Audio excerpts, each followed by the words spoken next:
Bienvenidos este domingo 18 de septiembre del año 2022 a otra transmisión del culto dominical para Iglesia Cristo Rey Eterno. Escuchemos el llamado a la adoración en el Salmo número 110, versículo 1 y 2. Así dijo el Señor a mi Señor: siéntate a mi derecha hasta que ponga a tus enemigos por estrado de tus pies.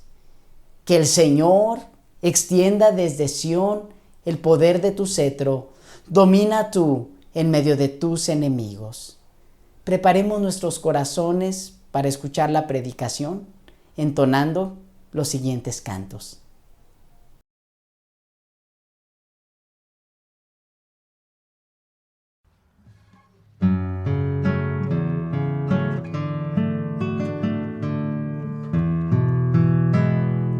Salvador maravilloso, precioso amigo fiel, ¿quién pensaría que fuese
Estamos en una serie de predicaciones tituladas En Cristo, estudiando la carta del apóstol Pablo a los Efesios.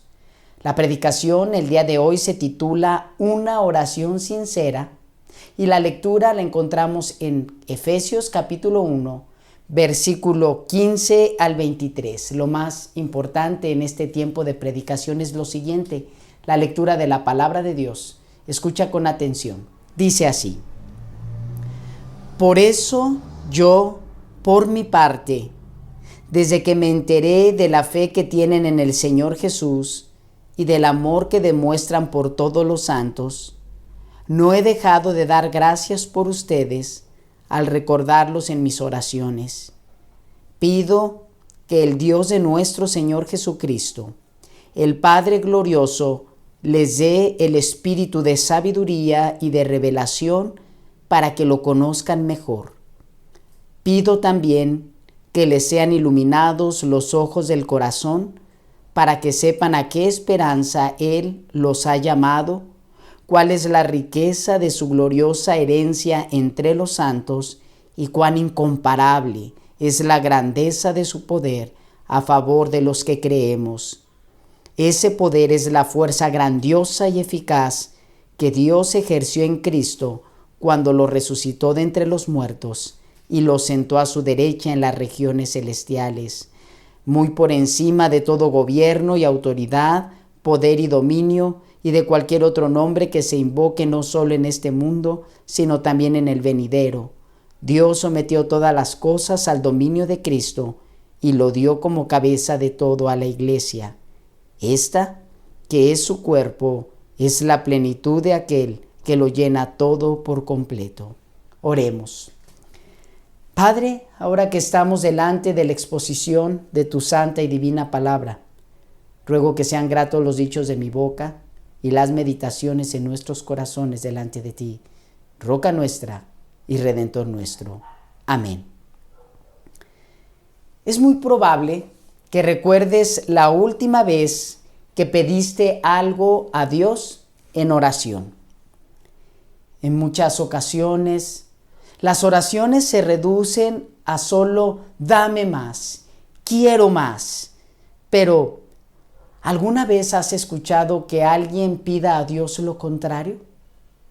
Este fue el caso del editor y evangelista de finales de los años 1800, Dwight L. Moody, en una ocasión que había recibido tantas bendiciones de parte de Dios. En una reunión gritó: «¡Detente, Señor! ¡Ya no más!». Su petición fue muy espontánea y sincera. Por cierto, ¿cuántas veces al día te acercas tú en oración al Señor? ¿Qué le pides regularmente? En el pasaje que acabamos de leer, el apóstol Pablo continúa con la introducción de su carta. Las cartas de su tiempo, después del saludo, contenían un conjunto de deseos para sus destinatarios. Pablo utiliza esta estructura de carta antigua y plasma los deseos para la iglesia. Como el pasaje anterior, este también forma una sola unidad de pensamiento. Hay un solo párrafo entre el versículo 15 y el versículo 23, en los cuales nos es mostrada una oración sincera. ¿Cuáles son las peticiones que Pablo hace a Dios en favor de la iglesia en esta oración? Pues podemos darnos cuenta que hay tres aspectos en los que Pablo, en esta oración, pide a Dios en favor de la iglesia. El primero de ellos, recibir el espíritu de sabiduría y revelación. Así lo leemos en el versículo 15 al 17. Por eso yo, por mi parte, desde que me enteré de la fe que tienen en el Señor Jesús y del amor que demuestran por todos los santos, no he dejado de dar gracias por ustedes al recordarlos en mis oraciones. Pido que el Dios de nuestro Señor Jesucristo, el Padre glorioso, les dé el espíritu de sabiduría y de revelación para que lo conozcan mejor. El versículo 15 y 16. Pablo expresa una acción de gracias. El tono parece ser de mucho gozo. Y cuando leemos palabras así, tal vez venga a nuestra mente esta pregunta: ¿qué es lo que me provoca gozo o alegría? En el caso de Pablo, su gozo y su alegría era que los creyentes en la iglesia en Éfeso estaban avanzando en la fe. Expresa que tienen una fe genuina de salvación en Cristo. Y como una expresión visible de esa fe era el amor que sentían por otros creyentes, a los cuales son llamados santos. Entendemos por el término santo aquellos que son apartados y consagrados para ser parte del pueblo de Dios, elegidos por Dios para ser sus hijos. Es probable que Pablo no conocía a todos los creyentes que se reunían en Éfeso. Había pasado algo de tiempo cuando él estuvo con ellos y cuando escribe esta carta. Es probable que la iglesia estaba creciendo, que había más creyentes en la verdad. Pero esto no impedía un aspecto relacional de Pablo con la iglesia, pues Pablo estaba comprometido en la oración constante por estos creyentes. ¿Consideras que los creyentes debemos orar por otros creyentes? Y si es afirmativa tu respuesta, ¿de qué manera debemos pedir por ellos? El versículo 17 inmediatamente nos revela la primer petición que el apóstol hace delante de nuestro Padre Dios, y consiste en que el Señor les dé espíritu de sabiduría y de revelación. Notamos que la palabra espíritu está escrito en mayúscula, refiriéndose por lo tanto a la tercera persona de la Trinidad. Y no solamente al Espíritu Santo, sino a la labor que el Espíritu de Dios hace en el corazón de los creyentes. Esta labor consiste en brindar sabiduría y revelación. Entendemos por sabiduría a la aplicación del conocimiento que nos guía a tomar decisiones que impulsan y que dan gloria a Dios, que impulsan los propósitos de Dios y que dan gloria a Dios. Entendemos por revelación aquello que tiende a descubrir algo que estaba oculto, como correr el telón en un teatro. Por lo tanto, lo que Pablo está enfatizando en esta primera petición es que el Espíritu Santo guíe a los creyentes a aplicar el conocimiento que tienen de su fe y descubrir cada día más acerca del misterio de la salvación que Dios nos ha revelado.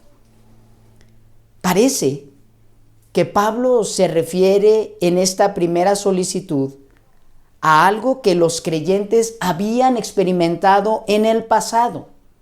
Y se trata de su llamamiento para salvación, algo que leíamos en los versículos anteriores en esta carta y escuchábamos en la predicación anterior.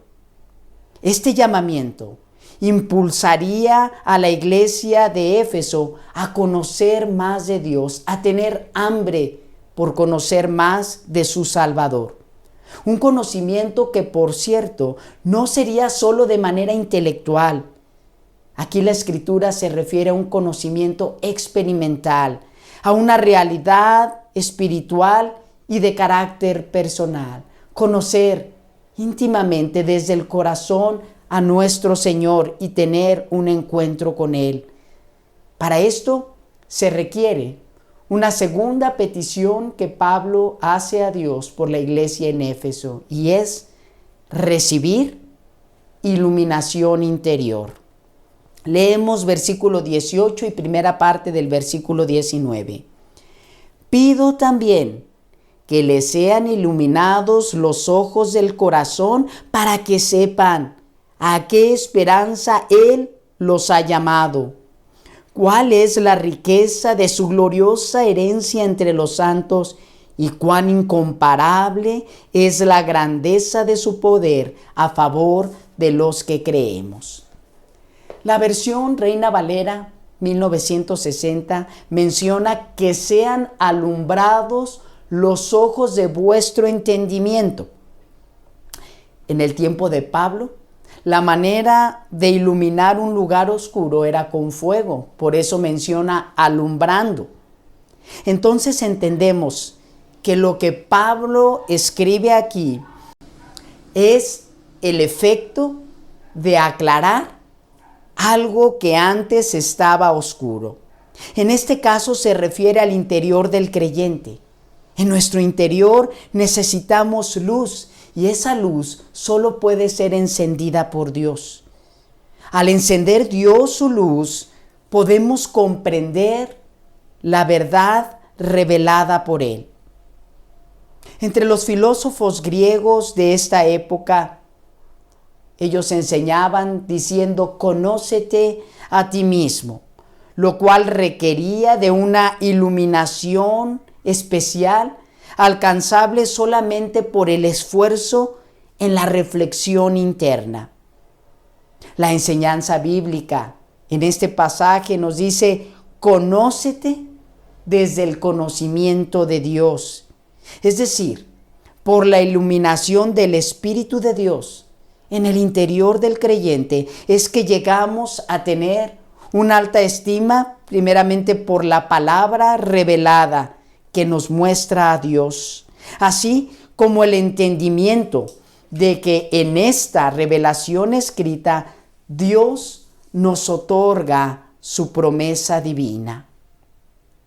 Para explicarlo con palabras más sencillas, tal vez te ha sucedido que leyendo tu Biblia, de repente empiezas a descubrir algo de lo cual antes no te habías percatado.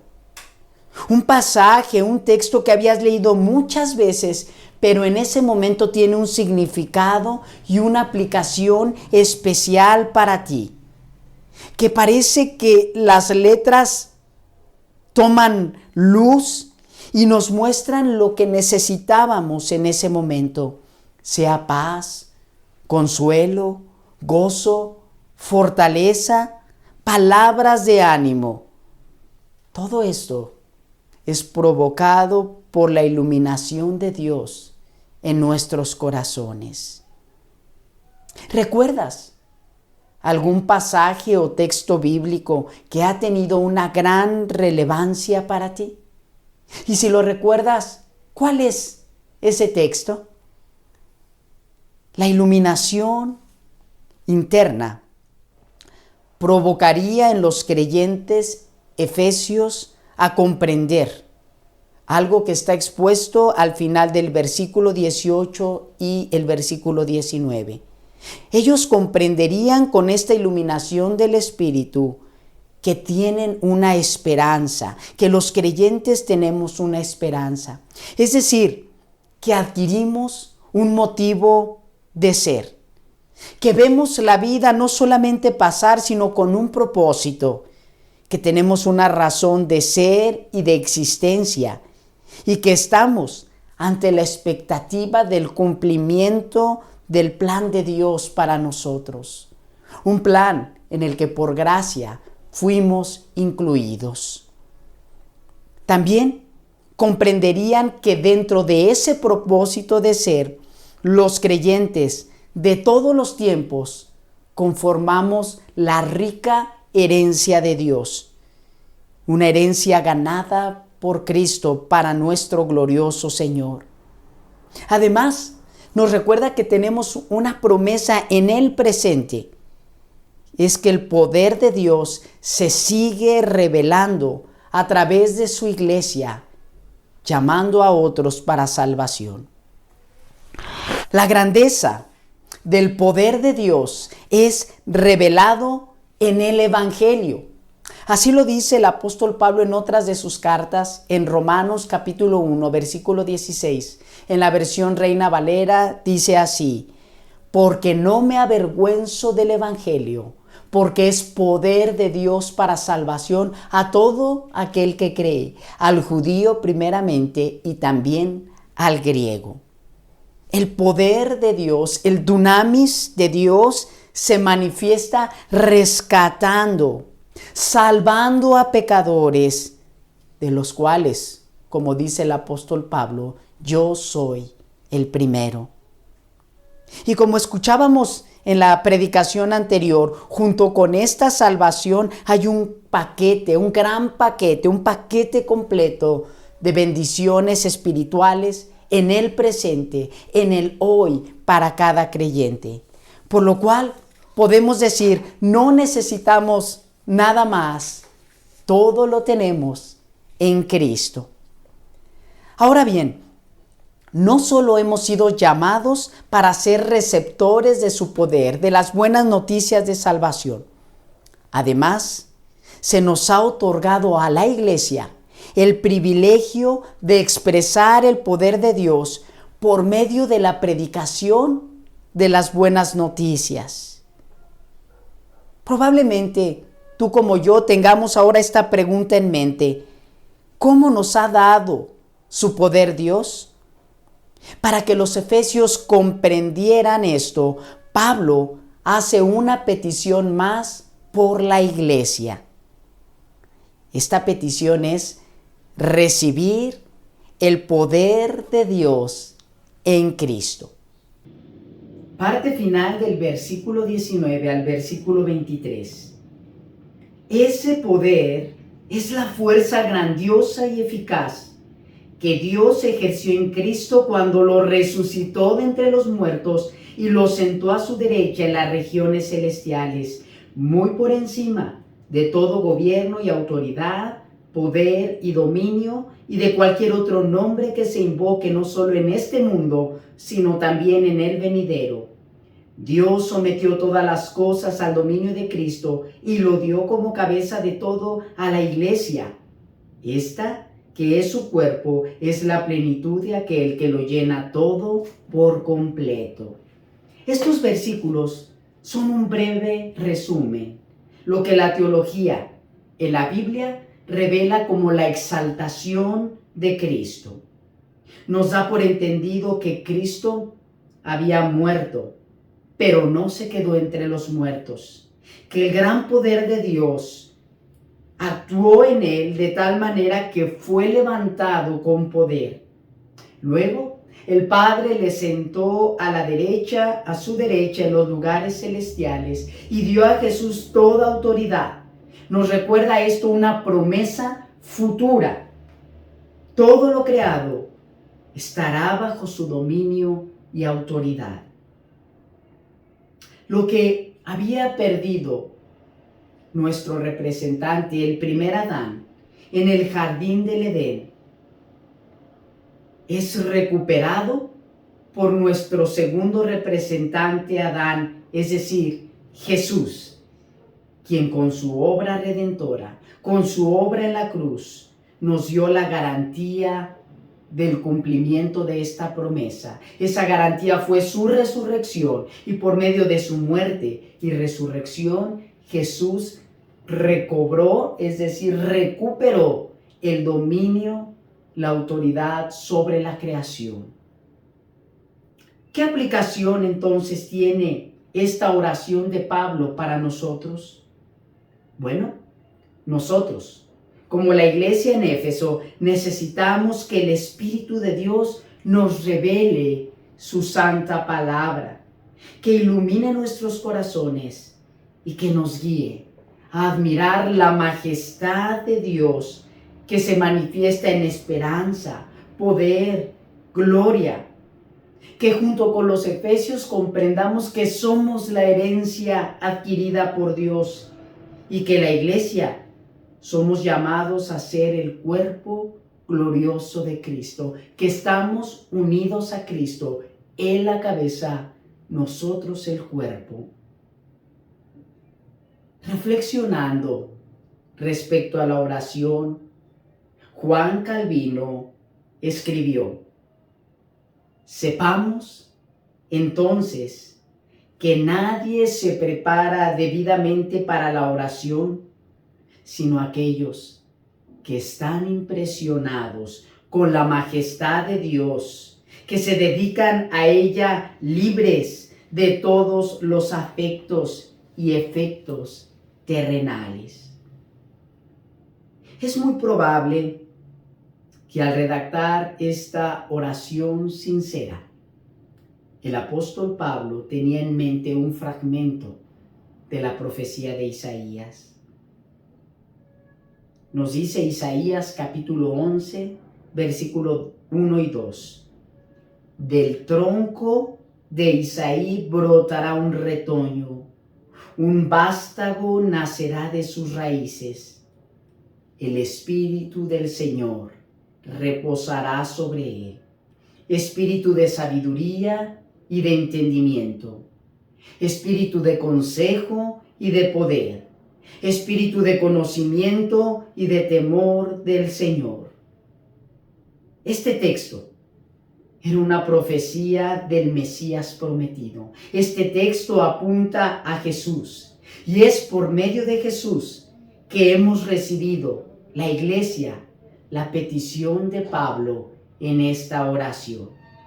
Estimado, escucha, levantemos hoy una oración sincera para que otros reciban la gracia de Cristo. Oremos.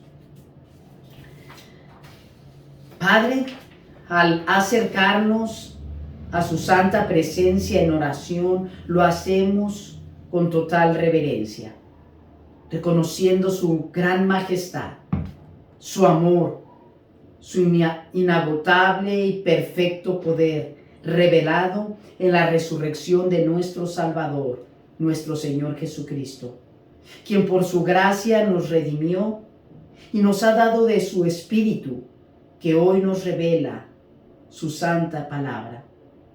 Señor, ilumine nuestro interior para estar en capacidad de conocerle más y vivir absortos delante de su presencia. Que la iglesia, que somos el cuerpo de Cristo, seamos impulsados a orar sinceramente, conforme a su propósito, que es la salvación de los elegidos. Recuérdenos, Señor, su hermosa palabra y guíenos en la semana a tomar el tiempo debido para estar en oración. Lo pedimos todo esto en el nombre de nuestro Señor Jesús. Amén. Ahora, mis amados, que la gracia de nuestro Señor Jesucristo, el amor de Dios Padre y la comunión del Espíritu Santo sean con todos nosotros, con nuestras familias, con el pueblo de Dios, desde ahora y para siempre. Amén. Celebrando la libertad en el mes patrio, próximo domingo tendremos una predicación especial que nos habla acerca de este tema. Te esperamos en la transmisión a las 10:30 de la mañana. Hasta pronto.